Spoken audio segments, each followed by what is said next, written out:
കഴിഞ്ഞ വെള്ളിയാഴ്ച രാവിലെയാണ് ഷൈനിയുടെ വീടിന് സമീപം പാറോലിക്കൽ എന്ന സ്ഥലത്തെ റെയിൽവേ ട്രാക്കിൽ വെച്ച് അമ്മയും മക്കളും ജീവൻ ഒടുക്കിയത്. തന്റെ മക്കളെ പോറ്റുന്നതിനായി ഷൈനി ഏറെ കഷ്ടപ്പെട്ടിരുന്നു. ജോലിക്കായി പലയിടങ്ങളിലും പോയിരുന്നു. ഷൈനി ഭർത്തൃ വീട്ടിൽ നിന്ന് വന്ന് ഒരാഴ്ച കഴിഞ്ഞപ്പം ഞങ്ങൾ ഷൈനിയുടെ അവസ്ഥ കണ്ട് പ്ലേസ് ഇല്ലാഞ്ഞിട്ട് പോലും ഞങ്ങൾ ഷൈനിക്ക് ജോലി കൊടുക്കുകയായിരുന്നു. ശമ്പളമൊക്കെ ബാക്കിയുള്ളവർക്ക് കൊടുക്കുന്നതിനേക്കാളും 1000 രൂപ കൂടുതലാണ് ശരിക്കും ഷൈനിക്ക് കൊടുത്തിരുന്നത്. ഷൈനിയുടെ പപ്പായെ ഞങ്ങൾ കുര്യാക്കോസേട്ടൻ എന്നാണ് വിളിക്കുന്നത്. ഈ കെയർ ഹോം തുടങ്ങിയ നാൾ മുതൽ കുര്യാക്കോസേട്ടൻ എന്തോ പുള്ളിക്ക് ഒരു സ്ഥാപനം പൂട്ടിക്കാണമെന്നാണ് പുള്ളി ആഗ്രഹിച്ചുകൊണ്ടിരുന്നത്. അപ്പോൾ ഇവിടെ ബൈ ചാൻസിൽ ബയോഗ്യാസിന്റെ ഇടുന്ന ആ ടാങ്ക് നിറഞ്ഞു പോയി. അപ്പോൾ എന്നോട് പറഞ്ഞു 24 മണിക്കൂർ സമയം തരും, അതിൽ കൂടുതലാണ് ഞാൻ ഡൽഹി പോയിട്ടാണേലും ഈ പ്രസ്ഥാനം പൂട്ടിക്കുമെന്ന് എന്നോട് പറഞ്ഞായിരുന്നു. ഷൈനി പ്രത്യേകം പറഞ്ഞതാണ്, പപ്പ ഇത് ചെയ്യരുത്, കേസ് കൊടുക്കരുതെന്ന് ഷൈനി കാല് പിടിച്ച് പറഞ്ഞതാണെന്നാണ് ഷൈനി എന്നോട് പറഞ്ഞത്. ഇങ്ങനെ ഓരോ പ്രശ്നങ്ങൾ ഇങ്ങനെ വന്നുകൊണ്ടിരുന്നത് കൊണ്ട് ഞാനും ഷൈനിയായിട്ട് സംസാരിച്ചു, എൻ്റെ വൈഫുമായിട്ട് സംസാരിച്ചു.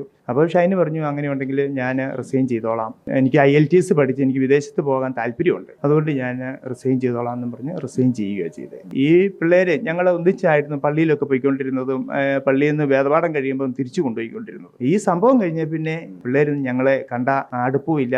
വല്യപ്പ പറഞ്ഞിട്ടുണ്ട്, വണ്ടിയെ കയറരുതെന്ന് പറഞ്ഞെന്ന് പറഞ്ഞേക്കാൻ ഞങ്ങളോട് പറയണമെന്ന് പറയും.